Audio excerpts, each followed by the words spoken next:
Au lendemain de la Première Guerre mondiale, la France prend conscience de sa vulnérabilité stratégique. C'est une nation puissante par son esprit, mais dangereusement dépendante d'entités étrangères pour son énergie. Le pays ne possédait pas de réserves de pétrole significatives sur son sol, une dure réalité qui avait presque paralysé son effort de guerre. Hommes d'État et industriels comprennent qu'il faut contrôler l'approvisionnement pétrolier. Le 28 mars 1924, sous l'impulsion de Raymond Poincaré et d'Ernest Mercier, naît la Compagnie française des pétroles. Mission, sécuriser le brut et bâtir une industrie pétrolière intégrée. Atout décisif, 23,75% de la Turkish Petroleum Company obtenue à San Remo en 1920. Ernest Mercier transforme ce gain diplomatique en réalité industrielle. Vision intégrée, produire, transporter, raffiner et distribuer, de la tête de puits à la pompe. La Seconde Guerre mondiale dévaste la France et interrompt l'expansion de la CFP.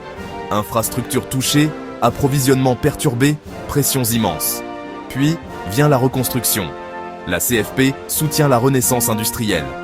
Capacité de raffinage et réseau de distribution s'étendent vite. 1964, la marque Total est créée pour l'essence premium. Le marketing séduit, le cercle rouge prolifère à Paris et Marseille. Total devient synonyme de liberté de la route et de prospérité. La quête de brut s'intensifie à l'échelle mondiale, cap sur l'Afrique. 1956, percée à Hassi Messaoud et Hassi Mel, piliers pour des décennies. Le mouvement vers la pétrochimie renforce un modèle plus résilient. La CFP devient Total. Les années 1970 et 1980 secouent de l'industrie. Choc de 1973 et 1979. Prix en flèche. Les concessions s'effondrent, il faut s'adapter ou périr. Total passe de propriétaire de réserve à partenaire technique, coentreprise et trading. En France, l'État pousse à créer des champions nationaux.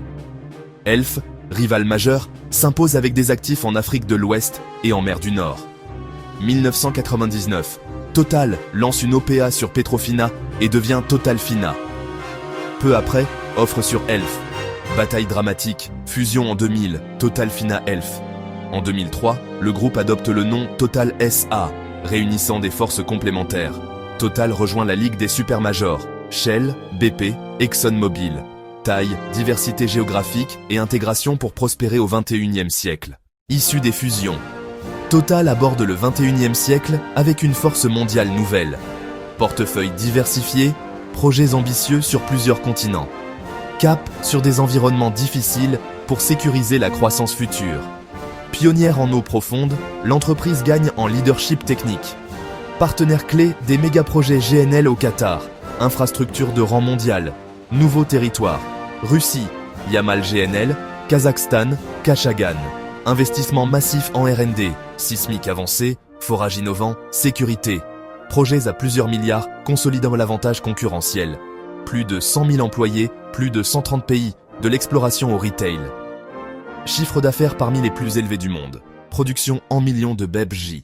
Le 14 octobre 1927, Baba Gurgur Namdezik 1 jaillit près de Kirkouk. Un geyser monumental, plus d'une semaine pour le maîtriser. Consécration pour des équipes qui arpentèrent le désert depuis des années. L'événement fondateur qui assoit l'ambition pétrolière française. Dès les années 1960, Total et Elf s'invitent en compétition. Elf brille avec Tyrrell et Jackie Stewart, coup de maître marketing. Au-delà de la pub, R&D en conditions extrêmes, produit haute performance. L'OPA sur Elf, orchestrée par Thierry Desmarest, bouscule l'establishment. Bataille acharnée, vision d'une supermajor française unifiée. En 2016, l'achat de Saft signale un regard au-delà du pétrole. Les électrons comptent autant que les molécules. Dans les années 2010, climat, régulation et investisseurs imposent la décarbonation. Point de bascule en 2015. Défi existentiel pour une supermajor. Sous Patrick Pouyanné, la décision, évoluer au-delà du pétrole et du gaz. Transformation méthodique vers une compagnie énergétique intégrée.